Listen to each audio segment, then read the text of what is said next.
Un voyage au Mexique sur les traces de l'artiste la plus connue au monde, Frida Kahlo. C'est le sommaire de ce nouveau live de Dave et les critiques. J'enfile tout de suite mon poncho.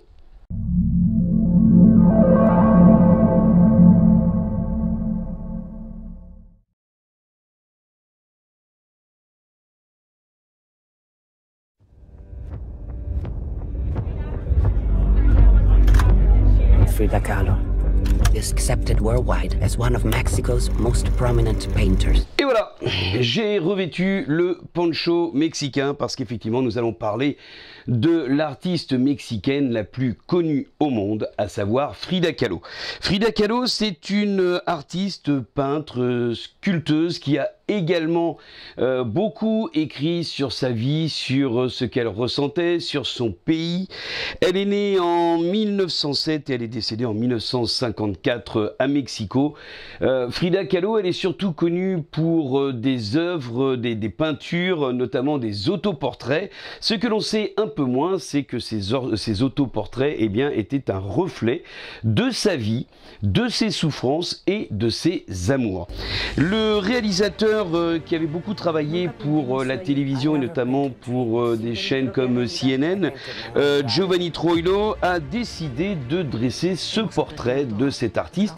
Mais l'intérêt du film Frida Viva la Vida, qui sortira le 24 novembre prochain, eh bien, c'est de suivre le parcours à la fois personnel mais également artistique et surtout de faire un parallèle entre la vie de l'artiste Frida Kahlo et ses représentations dans la peinture. Parce que ce que l'on sait moins de cet artiste, c'est que à travers des peintures qui parfois pouvaient paraître effrayantes ou un peu confuses, eh bien en fait il y avait plusieurs lectures. On peut prendre par exemple le voyage qu'elle avait fait aux États-Unis, un pays qui ne lui a pas du tout plu et dans lequel elle voyait beaucoup de choses négatives.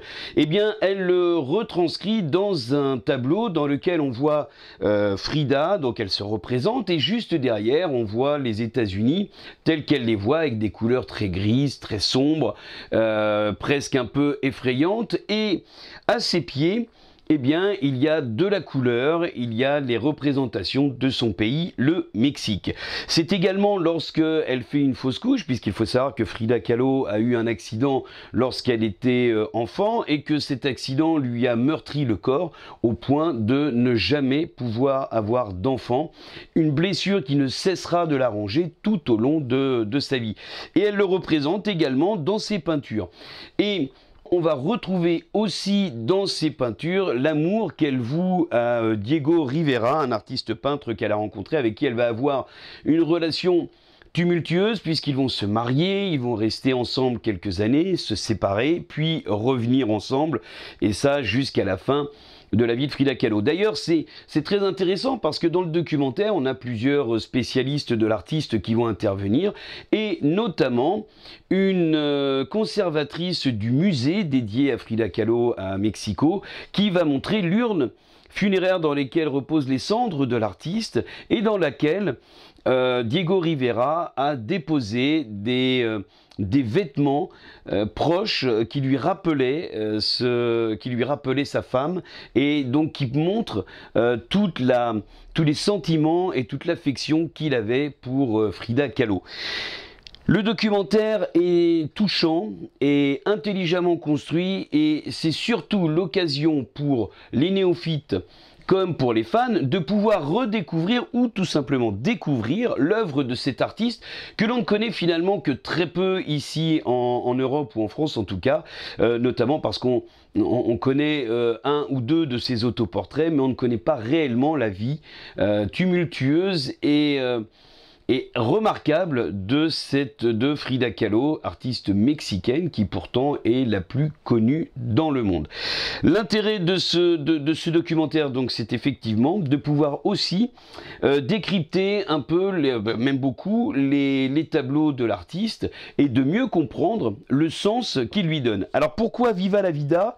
Eh bien tout simplement parce que le dernier tableau qu'a peint Frida Kahlo juste avant de s'éteindre, eh bien elle a rajouté une phrase juste en dessous qui dit « Viva la vida » alors qu'elle sait qu'elle est condamnée, qu'il ne lui reste que quelques semaines, voire même quelques jours à vivre.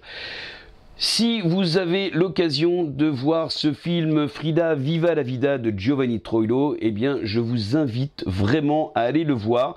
Que vous soyez sensible à la peinture ou à la sculpture ou simplement parce que par curiosité, allez-y, parce que vraiment vous allez apprendre des choses sur cet artiste et vous allez réellement comprendre comment un artiste peintre peut mettre sa vie, sa souffrance, son amour et sa réflexion dans ses peintures, tout en représentant un monde qui peut paraître fantasmagorique. Voilà, ça sort le 24 novembre, Frida Viva la Vida de Giovanni Troilo. Je vous invite vraiment à aller le voir et on se retrouve très bientôt.